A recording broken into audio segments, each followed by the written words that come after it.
Hi there, my name's Leanne, Barefoot Medium, and welcome to this episode of Barefoot Television, where I share some teachings, knowledge and wisdom, as well as practical tools and techniques with you around developing your intuition, psychic and mediumship abilities, connecting and working with spirit, delivering messages from those in the spirit world, working with the universal energies and spiritual laws like the law of attraction to manifest and consciously co-create with the universe to manifest your desires, as well as looking at twin flame soulmate partnerships and how you can create more love, romance, intimacy, passion, sensuality and connection with self, partner and others in your everyday life.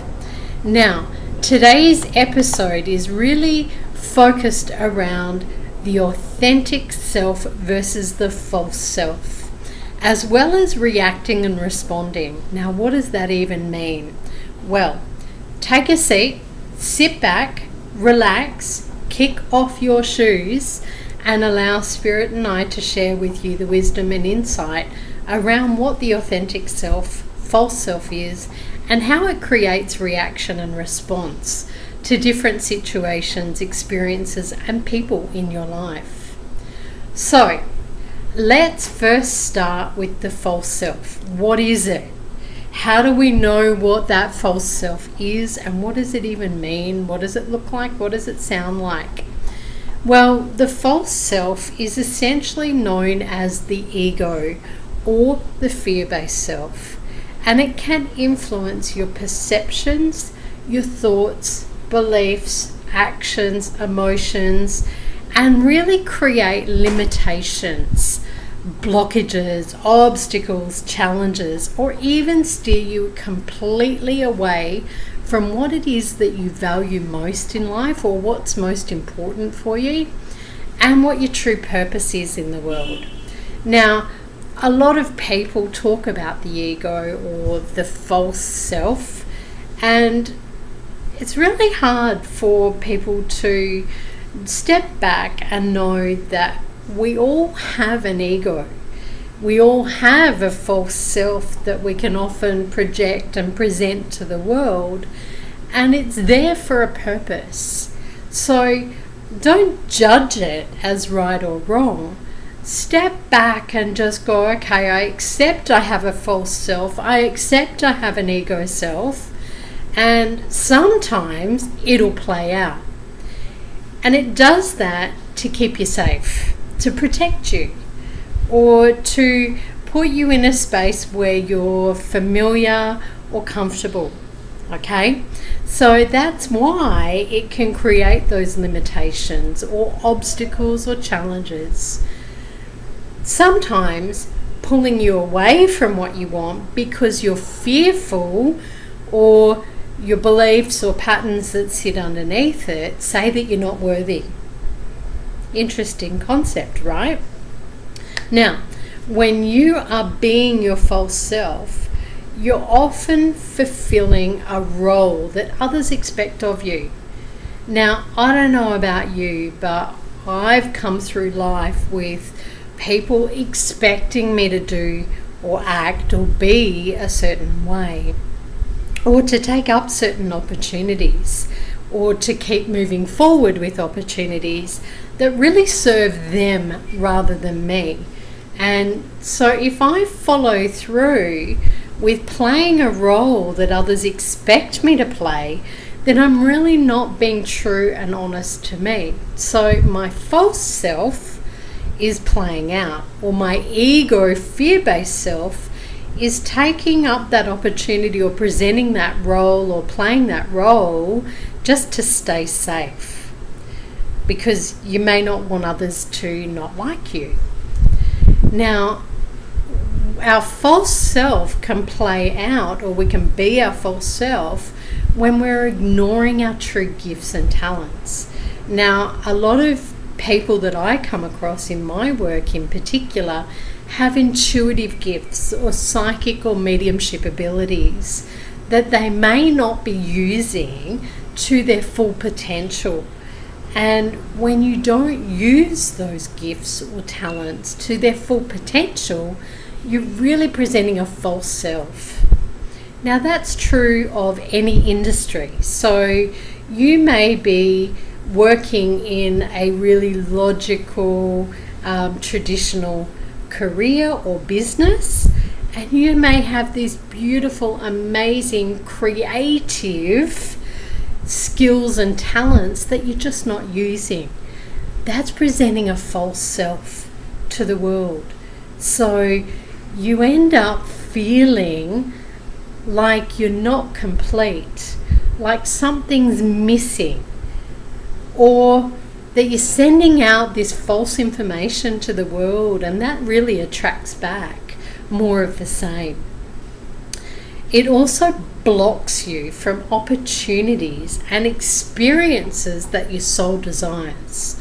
So if you're being your false self, obviously you're not going to get the opportunities that are aligned with who you are at the core. So just take a moment to really think about that, and to think about what it is that your soul desires, truthfully and honestly. And if you're blocking yourself from opportunities and experiences out of fear or ego or limitations or beliefs that are holding you back. If you are in your false self, you may also feel drained, exhausted, frustrated, stuck, unworthy, doubtful, insecure, anxious, stressed, and overwhelmed as you're disconnected from who you are. You're being inauthentic and essentially dishonest with yourself, resulting in you being hard or tough on yourself, whether that's through your words or your actions, and being hard or tough on others, criticism, complaints, etc., and that's with self or others, as well as placing other people's opinions, beliefs, and expectations around what your life is meant to look like, sound like, and feel like before your own. Now, I don't know about you, but I have experienced feelings of being exhausted, frustrated, stuck, doubtful, because I've been playing a role that others wanted me to play. And, I put other people's opinions or beliefs or expectations in front of my own. So it wasn't my life. It wasn't the life I wanted to create or my soul desired. It was someone else's. And I often explain that like stepping into a home. Imagine yourself having a home. You've got all these different rooms that represent your skills, your talents, your abilities, your emotions, your thoughts, your beliefs, your desires, your goals. And each of those rooms is decorated in a way that fits and feels right for you. If you're being false self, if you're following other people's expectations, if you're taking on their opinions or their beliefs or their stories about what's going on and playing out in your life, you're more than likely in their home, not your own. So, take a step back and really ask yourself, am I in my own home? Am I decorating my home in the way that feels right for me? Is it a space that I love being in? Or is it someone else's desire? Now, that's the false self. How do we know when we're being our authentic self?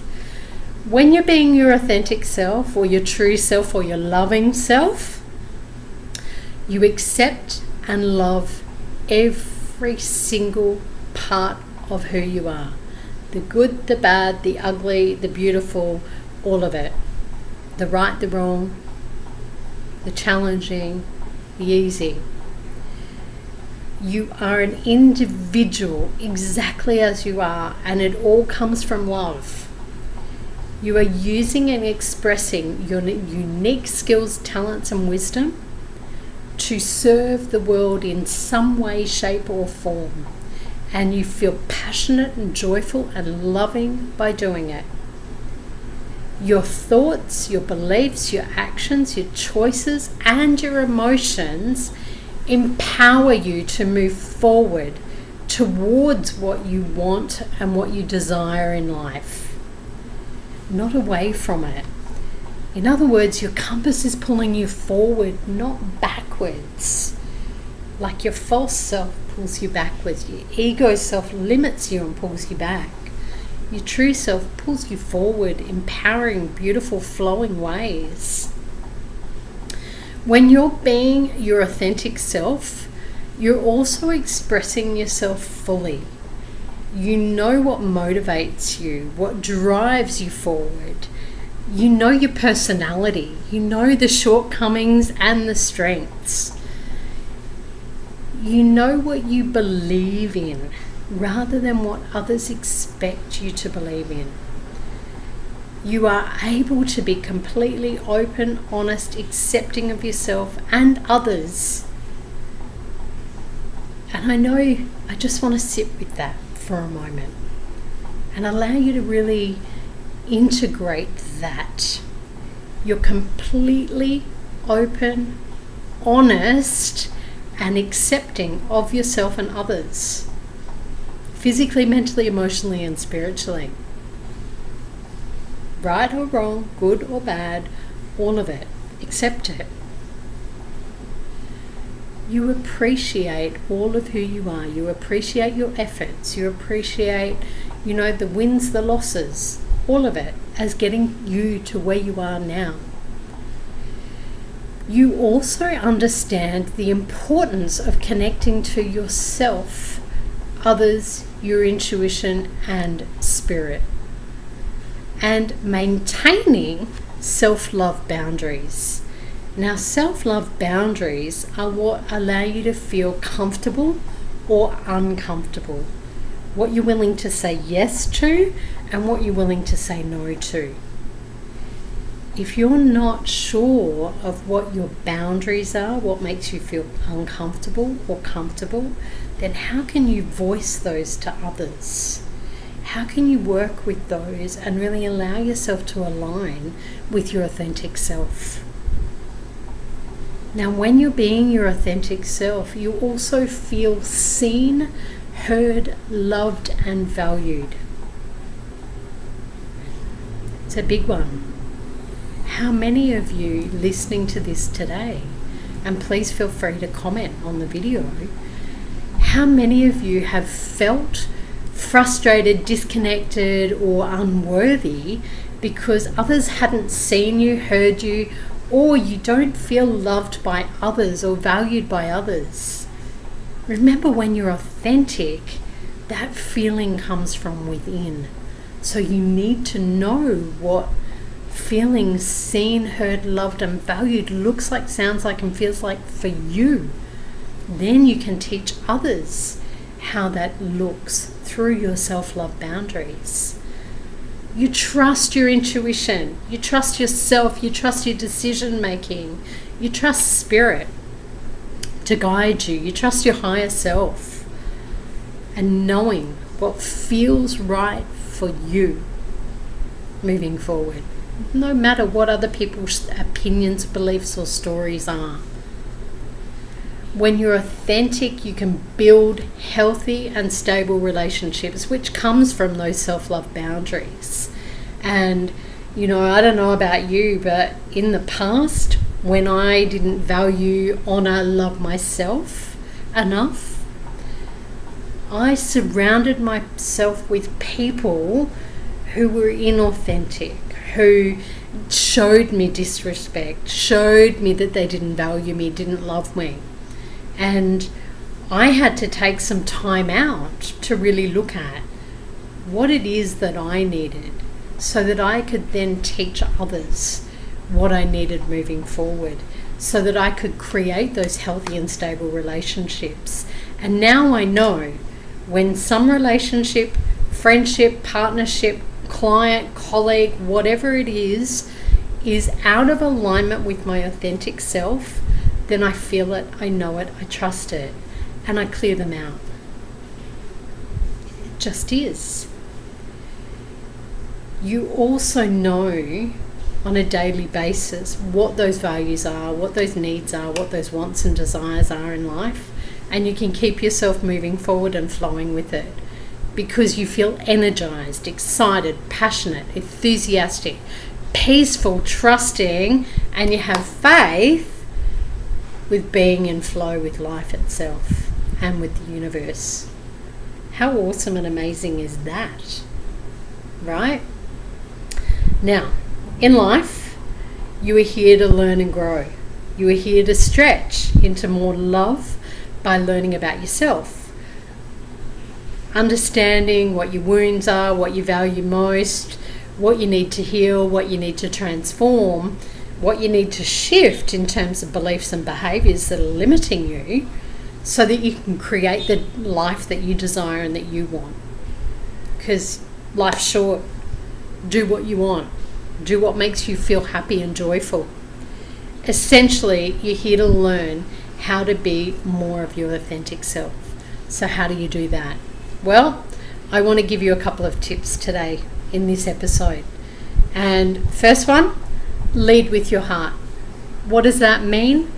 Become aware of your illusions and your deceptions that your ego creates.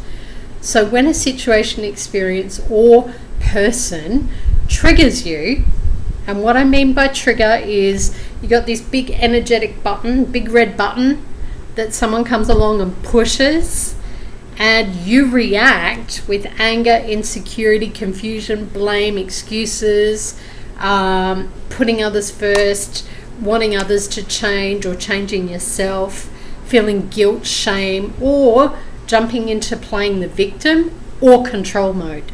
Now, the first step by leading with your heart is acknowledging those illusions and deceptions. Someone's pushed your button, and they've pushed your button because the universe says it needs to be pushed so you can heal it, so you can transform it. So don't blame the person. Go back within.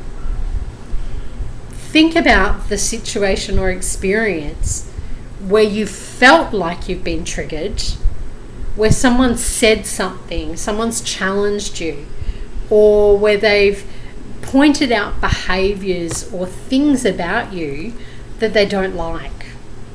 These are your big red buttons or your red lights or your opportunities to pause and take a moment to honestly reflect and evaluate what's taking place within you. Why has the button been pushed? Why did the button exist? No one can push a button if it doesn't exist in the first place. This will help you remain present and connected to what the person is communicating. Take a moment, come back, breathe. Accept that others' observations and perceptions of you are theirs, true or not. They are entitled to their perceptions and opinions. And don't take it personally. Take responsibility for your reaction, or your button being pushed, or you being triggered, so that you have a clearer understanding of yourself and you can become a better version of you. And maybe next time that button isn't pushed or triggered as much until it's fully healed and transformed and it doesn't exist at all. Next, teach yourself to be more patient. Yep, patience. My pet word that's like a swear word. When you're able to be patient with yourself and others, you are present. Patience allows you to quieten the mind and to focus on truly listening to what others are saying and what you're saying to yourself in order to discern what is truthful and what's not for you. In other words, what's from your true self or your authentic self or your loving self and what's from your false self or ego self, or someone else's false self or ego self. Okay? Also, when others are projecting their stories or shortcomings or limitations onto you, when you're patient and present, you can detect that. When you breathe and pause, you can detect it. It's like that amber light asking you to stop and take a moment. Be patient so you can stay connected with your heart, with your authentic self and what you're feeling, so that you can consciously respond to the situation, the experience, or the person from a place of love for self, whether that's saying, no, I'm sorry, that doesn't feel right for me, thanks anyway, or coming from a place of love for all those involved, rather than getting angry, having compassion if you're aware that someone else is telling their limiting story to you and trying to project that onto you. Finally, my last tip, make a conscious decision to let go of your struggle with the ego. Ask your ego to step to the side. Take 3 giant leaps to the side and ask your authentic self to step into the space that's left there, and for the authentic self and the ego self to battle it out. Yep. Leaving you to just be present.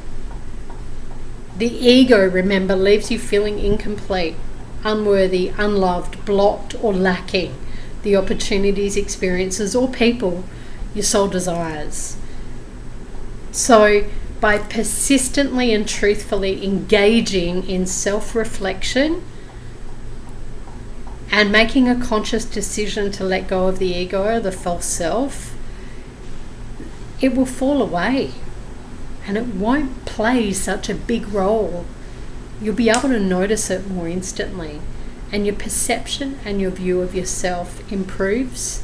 You'll be more expanded, more loving, more joyful, and clearer, and be able to accurately access your heart-based awareness and make effective decisions that move you towards what you want and are aligned with who you are at your core, with your values.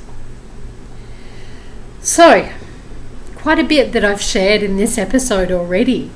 Now, when you're authentic and you respond to situations and experiences or people in your life, remember you can take personal accountability for what's happening in your world. You can have more self-discipline and easily reflect, have an open heart. You know how you want to be treated. You see things from a higher spiritual perspective, have compassion and accept self and others, are able to take positive action and accomplish your goals and desires with ease, grace and love. How awesome and amazing is that? So, our authentic self is the one that responds to situations and people. Our ego or false self is the one that reacts out of that negative, low vibrational space.